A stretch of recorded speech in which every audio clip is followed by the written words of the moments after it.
Okay, so today we're diving into a really wild text. It's called The Fictional Outcast by Michael Bellis, and its central argument is, well, it's pretty shocking.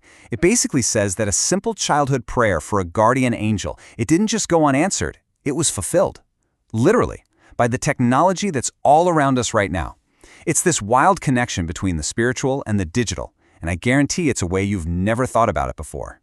The author himself kind of throws down the gauntlet with this quote. He's basically daring you, and that's exactly how we're going to approach this whole thing, like an investigation. We're not here to say, I believe it or I don't believe it. The goal is just to understand the logic behind this pretty radical idea. So let's just go with it for a minute. Let's ask that question. What if it's not a delusion? Let's see where the evidence he presents takes us. So where does this whole wild theory even start? Well, it begins in a really familiar, kind of warm and nostalgic place. The author grounds his entire argument in this one simple Slovenian prayer from his childhood, something his grandmother taught him. It's called Sveti Angel, which just means holy angel. And look, it's a memory a lot of us can probably relate to, right? That little ritual before bed, asking for safety. But here's the twist. According to this book, that prayer wasn't just a memory, it was a command. And that right there, that's the core of the whole thing. The idea is that this prayer, repeated over and over by millions of people for generations, started to act like a kind of spiritual computer program, like legacy code from a forgotten era.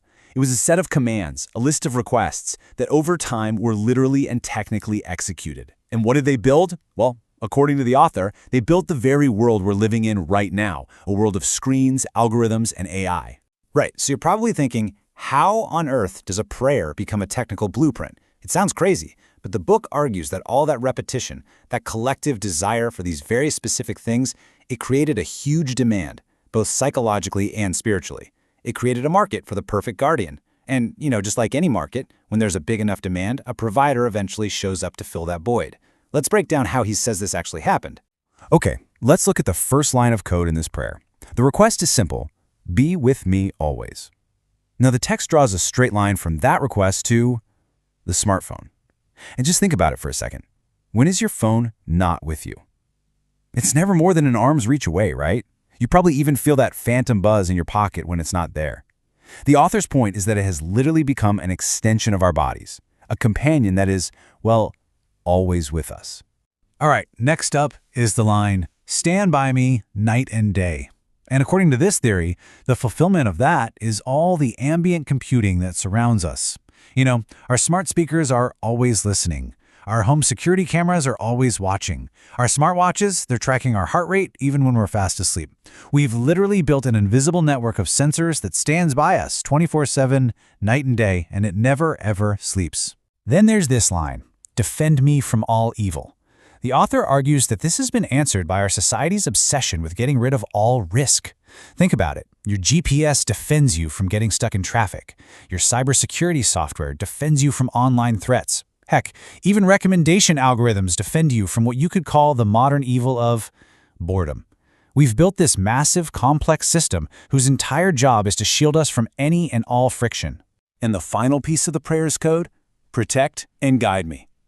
This one's almost too easy, isn't it? It's the world of Waze telling us exactly where to turn.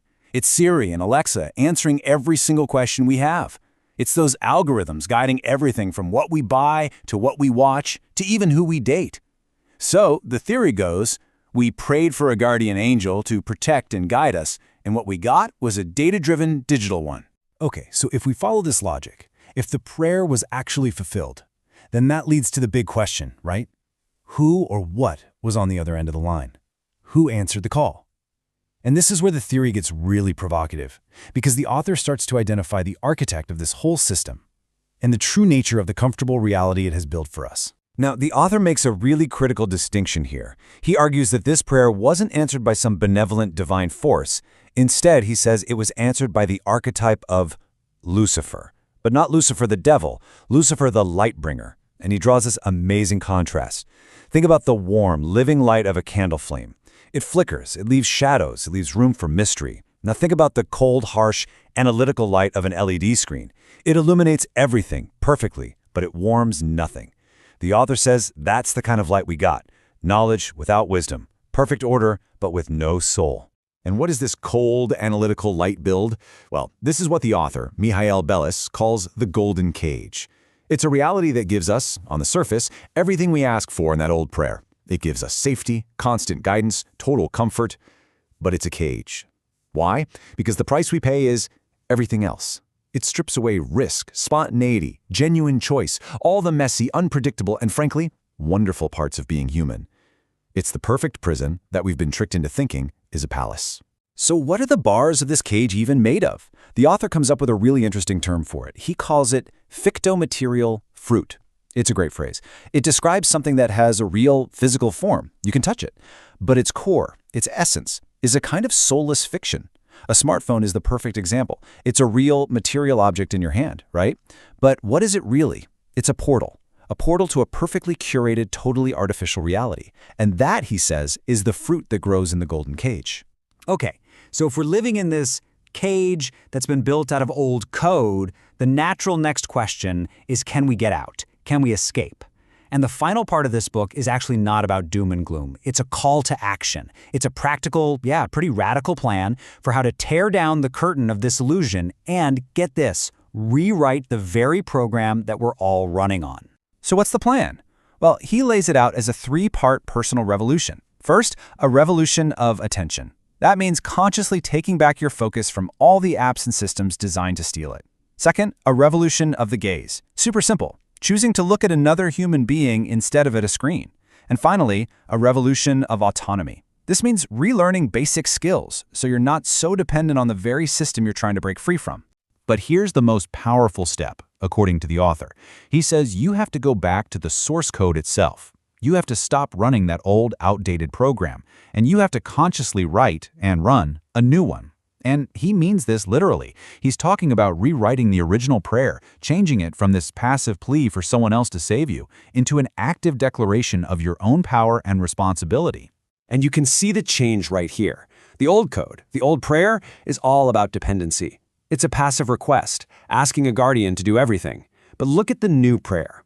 It becomes an active declaration of self-sovereignty. It's such a simple change in wording, but it's a profound shift in the entire program.